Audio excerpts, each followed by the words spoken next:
I play a lot of sci-fi games, and I'm pretty used to them sounding like this.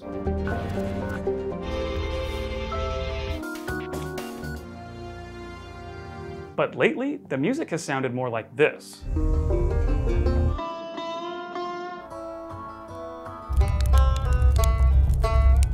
These futuristic stories take place in worlds of space exploration and ubiquitous robotics, and yet they remind me more of the public radio station from my hometown in Kansas. But look, I'm not in Kansas anymore. I want to know why I keep hearing banjos in space. In answering that question, I found out these games have way more in common than just rustic soundtracks. At first, I thought the answer was simple. Country music in space? These must be some flavor of space western. But that didn't quite sit right with me. If only there was a professor of science fiction who could explain to me what makes a sci-fi a western. So the most important thing is going to be a frontier, a new frontier to explore. And that some individual goes out to both maybe explore the beauty of that land, find new resources, but often also to shed themselves of a troubled past. And that going forward onto the frontier becomes a way to really reinvent yourself, to invent a new future. This is Lisa Yazik, a professor of science fiction at Georgia Tech. And being a professor of science fiction, she was able to give me a crash course in why the Western works so well in space.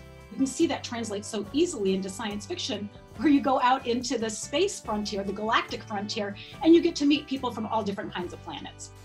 Science fiction and westerns go together like Nathan Fillion and a powerful smirk, which is why for a fusion genre, it's pretty widely known. But these games aren't space westerns. Unlike westerns, they're not really about trying to escape your past. They're more about just trying to get by. This is science fiction with blue-collar aesthetics and characters, and it actually has origins that go way back in the history of sci-fi literature.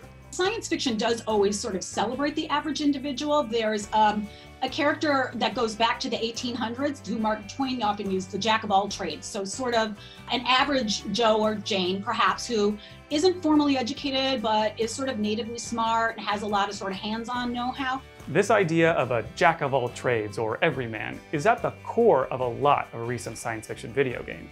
Rebel Galaxy Outlaw might seem like a straight-up space western. In fact, you can be a hotshot spaceship fighter pilot, if that's your thing. But you also have the option of basically being a space trucker, hauling water and whiskey from Port Ozark to the Louisiana system. Not only does your cockpit often evoke a sci-fi big rig, but just look at this bar. Vests and trucker hats and sunglasses and, there's cigarette machines in the bars. I mean, you're playing bar games in the bars. It's not fancy future bar games, it's just bar games.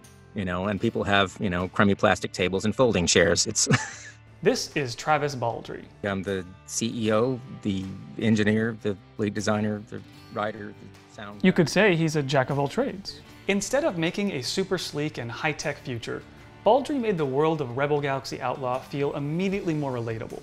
In typical video game progression, you start with a sputtering tin can of a ship. This thing didn't just haul trash, it is trash. But with a little determination and hard work, you can slowly earn the upgrades that will let you deliver 400 cans of space cores while they're still frosty. I wanted to make a game that was about people and individual humans, which I think is easier to tell in a world where you're not saving the universe, you're just trying to get by. And it's easier to imagine that in the context of a world that is falling apart or barely held together than one that is this advanced and polished Star Trek-y society. While science fiction can often feel lofty or abstract, this aesthetic brings it back down to a personal level. In Outer Wilds, being an astronaut is a blue-collar job. You're also an archaeologist and an alien, but all of these things are imbued with a homey, down-to-timber hearth feel. It's not a shiny Star Trek future. It's Banjo-playing space explorers and rocket ships that are liable to give you splinters. In a game with some existentially terrifying themes, it lends the player some real comfort. In The Surge, you play a newly hired laborer at the Creo rocket factory, one of the few job opportunities in a world of robotic workers. No. You don't get to go on the rocket. You just get to polish the sprockets. Or you would have, if the factory wasn't immediately consumed by a viral robot uprising. Many of the game's levels are the factory floors and warehouses where you would have worked, fighting the robots you would have been working alongside. All you wanted was a paycheck, but now you're fighting for your life with the tools of your trade. Hardspace Shipbreakers is probably the best example of this blue-collar mentality that I've found. In this game, players take on the role of a cutter, breaking down and scrapping old spaceships in zero-G. It's dangerous work and requires a steady hand, lest you accidentally nick a coolant line and start a core meltdown. From the very, very earliest stages of the game, we wanted to focus on this blue-collar feeling and that satisfaction that comes from a hard day's work. Rory McGuire, the chief creative officer at Blackbird Interactive, says this idea of blue-collar sci-fi was always at the heart of the game. Not just the aesthetics and music, but in its gameplay. Shipbreakers' core game loop takes place in a 15-minute work shift. This time constraint forces the player to move quickly, increasing the risk of workplace accidents.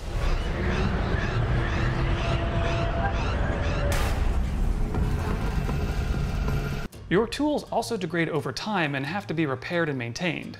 After all, a cutter is only as good as their tools. Or their aim. The inspiration for this came from a lot of places. Coal miners in Appalachia, the construction workers who built New York City's early skyscrapers, and salvagers who deconstruct retired ships.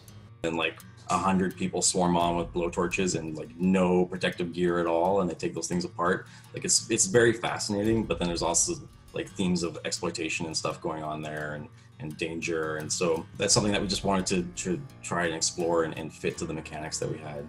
This is Elliot Hudson, Associate Creative Director at Blackbird, and he argues that blue-collar work goes hand in hand with corporate exploitation. Reduce wear on your suit's heating elements by maintaining a healthy body temperature. At the start of the game, players are immediately in debt, like an astronomical amount of debt, which you'll slowly pay off by salvaging ships. And those tools you have to pay to repair, you don't even own them. A rental fee is tacked on to every work shift. If you want to purchase, say, upgrades for your laser cutter, you gotta earn enough V-Bucks. I mean corporate currency. This isn't some wild-eye sci-fi pondering. Company scrip was how a lot of early 19th century lumber and mining companies paid their employees. It created a perverse monopoly where the worker could only use their paycheck at the exorbitantly priced company store. Buying your own tools and shipbreakers with corporate currency is also absurdly expensive, but what choice do you have? We started to think about the world kind of as the Gilded Age, where that time period was where the railroads were built, labor laws got established, unions rose, because America was going through this phase of this incredible industrialization, but it was also just chewing up people. And you are likely to be chewed up in Shipbreakers.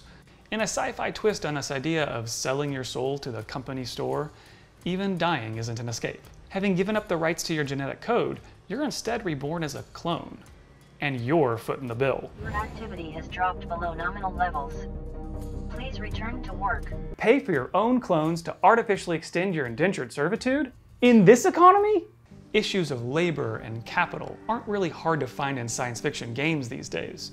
The Outer Worlds is full of company towns and corporate psychopathy. The player character of Void Bastards is a rehydrated convict forced to do incredibly dangerous labor to earn their freedom. And when you really think about it, there's no better genre to address these issues. Science fiction has always been interested in issues of labor. Let's be clear about that. It is the genre that's about work, right? It came of age during the Industrial Revolution and with the Scientific Revolution, and the radical transformation of culture as people moved out of agrarian societies, out of farms and into cities, right? And so work changed and identity changed. And so obviously science fiction is going to be one of the ideal forms to narrate that, because it's literally telling these stories for us. So it makes sense that these games would tackle issues of labor. But why do so many of them also have a down-home country aesthetic? It's why they first reminded me of Westerns, but these issues aren't really relevant to the frontier. Their geographic and cultural touchstones have more in common with the American South and Appalachia, and that theme of just trying to get by. These complex and storied areas are often reduced to regressive stereotypes with backwards views of science and technology.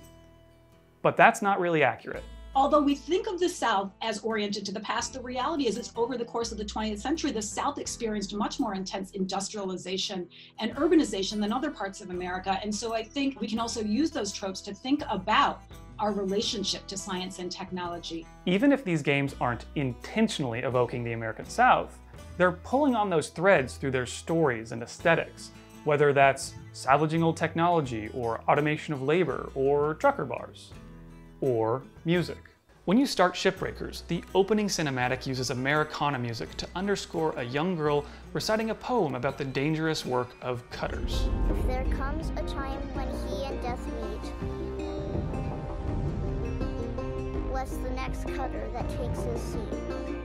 This morose and stoic ode to a literal dead-end job is actually a modified version of the Coal Miner's Prayer, a poem lamenting the working conditions of Appalachian coal miners. It directly connects the music you hear throughout the game with the labor themes present in the story and mechanics. But the musical connections aren't limited to Shipbreakers. Since the Surge is a Souls-like, and players will die often, a medbay stands in for the bonfire. No matter which medbay you're in, this bluesy Americana song crackles through the cheap sound system every time you return. I was born in a prison with no hope for escape. It's not really subtle. Anyone working in Creo's factory had to have a robotic exoskeleton surgically grafted to their bodies. And as you learn throughout the game, Creo acts as though they own not just the mechanical rig, but the person it's attached to. You can even find these musical touchstones in long-running franchises. When the Fallout series went to West Virginia, it suddenly needed to have actual instruments your player could equip. They couldn't go to Appalachia and not let you play a banjo. And I can't even talk about how important the banjo is in Outer Wilds without literally spoiling the end of the game. So hurry up and play it. Why does an instrument more commonly associated with deliverance keep popping up in science fiction? And why, for that matter, is it so intrinsically associated with Southern and Appalachian music? Well, the banjo has a very interesting history. It's an African-derived instrument. It's an instrument that made its way over through forced enslavement. You have an instrument that is like the banjo or is close to the banjo developing in the Caribbean in different parts. And eventually it makes its way down to the American South, where it then becomes a part of the culture there. This is Dom Flemons. So I'm known as the American Songster. I'm a cultural historian and a practitioner of old-time music. Dom explained that the banjo's popularity outside the South really exploded when it became a standby in blackface minstrel shows. It was known in the Black communities as a strong piece of the culture that remained from Africa in one form or another. This particular show, being a satire and at times a mockery of African American culture, incorporated the banjo into it. And while that in of itself is horrific to think about, it created an international demand for the banjo. The associations that we bring to this music being working class weren't quite there yet, because these connections were in part a product of capitalism. At the turn of the 20th century, the recording industry is working to define what we think of today as country and folk music. As producers look for more markets, they tried to cater to different ethnic groups. By 1920, you had the first situation where there was an effort to create an African American category, which was it was actually dedicated to Southern working class blacks. In an era of segregation and Jim Crow, this working class music had to be separate from working class white music, which was called hillbilly. These designations were made to show it was working class. It wasn't the upper class music, you know, so it had a down-home quality. People around the world, and especially across America, began to listen to and pick up the banjo. And eventually, musicians like Pete Seeger began to grapple with its historical context. And sort of repurposes all of this misappropriation and turns it into something that is highly American, highly iconic, as well as being a strong statement for political activism and civil rights. So the banjo has all of these things within its story. The history that built our associations between working class peoples and Americana music and the banjo is what makes it such a powerful touchstone, even in space. It's why I can't stop thinking about this quote from Andrew Prolow, the composer for Outer Wilds, talking about why the game had so much folk and banjo music. It creates a really cool concept of how we as humans can be emotionally connected no matter the distance. I love thinking about our purpose on this planet, that we live on in this massive, expanding universe, and through music, it gives us all an opportunity to connect and make it feel a little more like home. Using this kind of music, or the banjo in particular, says something about the now by referencing the past. Using science fiction says something about the now by referencing the future. And by using both together, it's like building a bridge through time between the real and the fictional, or at least what's fictional, for now.